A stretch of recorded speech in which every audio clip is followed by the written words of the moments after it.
Hello everyone, Shri IAS academy में आपका स्वागत है। जैसा कि जानते हैं कि युद्ध का मैदान सज चुका है। सारे नगाड़े, सारे ढोल सब सज चुके हैं। युद्ध के मैदान में घोड़े, रथी, सारथी सब पहुंच चुके हैं और सब के सब अपने गंतव्य के पास पहुंचने वाले हैं। अब बारी है अपने अंदर के उस हुनर को दिखाने की। अब बारी है अपने अंदर के उस गांडीव की प्रतिज्ञा को चढ़ाने की। अब बारी है अपने सामने खड़े उन 10 लाख कौरवों का एक साथ वध करने की। अब बारी है अपने अंदर के आईएएस को दुनिया के सामने दिखाने की। आप आईएएस बनेंगे या आईएएस बनेंगे, आईपीएस बनेंगे या आईपीएस बनेंगे, इस बात पे डिपेंड करेगा कि कल के मैदान में आप कितने ओजस्वी हैं, कल के मैदान में आप कितने जोश से भरे हैं, कल के मैदान में कितना आप आत्मविश्वास से पोषित हैं और कल के मैदान में आप किस तरीके से अपने परम पिता परमेश्वर, अपनी माँ दुर्गा को याद किए हैं। कल पता चलेगा कि आपने अपने माता पिता को कितना माना है। कल पता चलेगा कि आपने श्री आईएएस एकेडमी के साथ में कितनी मेहनत की है। कल पता चलेगा कि आपने श्री आईएएस एकेडमी के साथ जुड़ के अपनी सफलता का श्री गणेश किस लिए किया। कल पता चलेगा इतिहास को भी कि किस तरीके से हिंदी माध्यम अपना इतिहास फिर से लिख सकता है। कल पता चलेगा इस पूरी दुनिया को कि कल आपने जो भी सीखा था वो वास्तव में एक दिन की तैयारी नहीं थी। वो वास्तव में कोविड-19 के पैंडेमिक के दौरान भी नित्य अपने आप को घंटों घंटों झोंकने की तैयारी थी।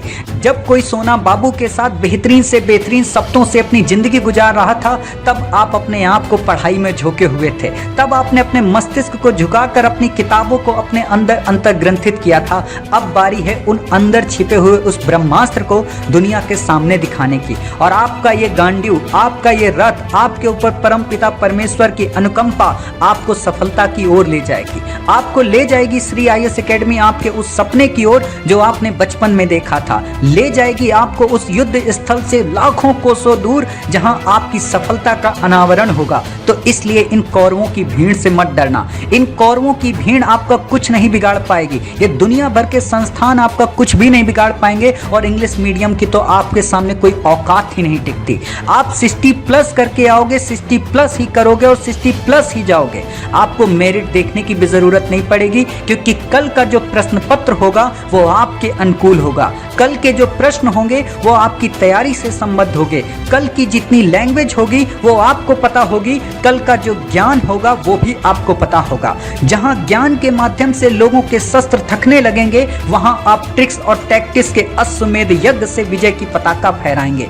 जहां लोगों के दिमाग में तथ्यों की भूल आने लगेगी, वहां पे आप अपने ट्रिक्स और टैक्टिक्स का दिमाग लगा के मैक बूस्टर का उपयोग करेंगे। जहां आपको लगने लगेगा कि आपका पेन की स्याही अब रुकने लगी है गोला भरने से, तुरंत आप अपने मास्टर को याद करने लगेंगे। जहां लगेगा कि आप हारने लगे हो, तुरंत अपने आराध्य परम पिता को याद कर लेना। जहां लगेगा कि आपसे ये हिम्मत काम नहीं दे रही, अपने माता पिता के चरणों को याद कर लेना। यकीन मानना कि कोई आपको हिला भी नहीं पाएगा, कोई आपको झुका भी नहीं पाएगा और आप ये समझ जाएंगे कि वास्तव में आपने इतिहास को लिख दिया। आपको 15 अगस्त को वो ध्वज फहराना है जो आपके माता पिता ने सोचा है।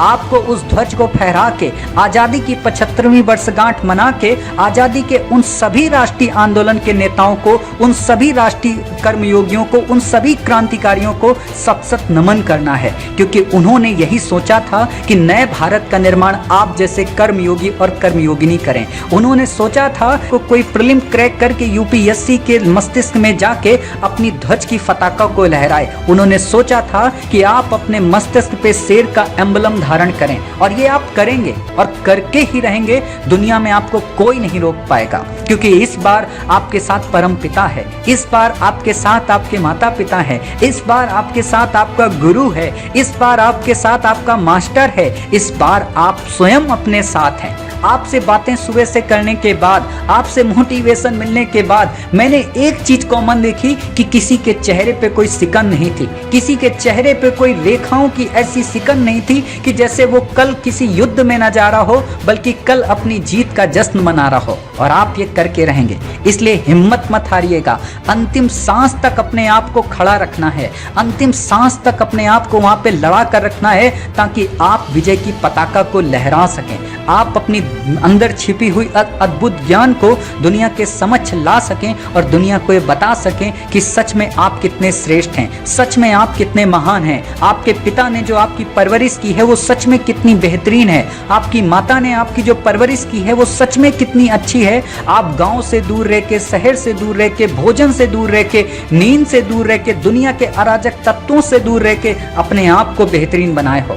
तो अपने अंदर के उस विश्वास को, अपने अंदर की उस आग को, अपने अंदर के उस जुनून को कल अपने गांडीव पे चढ़ा के और हर हाल में सफलता अर्जित करो। हमारी शुभकामनाएं आपके साथ हैं, सजल श्रद्धा सदन आपके साथ है, प्रखर प्रज्ञा फाउंडेशन आपके साथ है, देश के 34 करोड़ देवी देवता आपके साथ हैं, पूरी की पूरी दुनिया आपके साथ है। क्योंकि सबको इंतजार है नए भारत के निर्माण का, सबको इंतजार है नए विश्व के निर्माण का, और वो आप करेंगे क्योंकि आप ईमानदारी से भरे हैं, आप सज्जनता से भरे हैं, आप अपने एटीट्यूड से भरे हैं और आप देश के विकास के लिए बने हैं। जाते जाते आपके लिए बस चंद लाइनें, और ये चंद लाइनें आपकी जिंदगी को बदल कर रख देंगी कि मकसद में सच्चाई है तो सीना ठोक के कहो, झुकना होगा दुनिया तुमको, विश्वास पे अपने खड़े रहो। दुनिया बदली है जिसने भी पहले उसको इंकार मिला, अपमानों का हार मिला और तानों का उपहार मिला। हर श्वास में विश्वास भरो, लहरों के विपरीत बहो, हाथों में विजय मसाल लिए विश्वास पे अपने खड़े रहो। अपने सपने तुम स्वयं चुनो और बुन लो विश्वास की डोरी से, तुम विजय गर्जना के नायक, तुमको क्या करना लोरी से।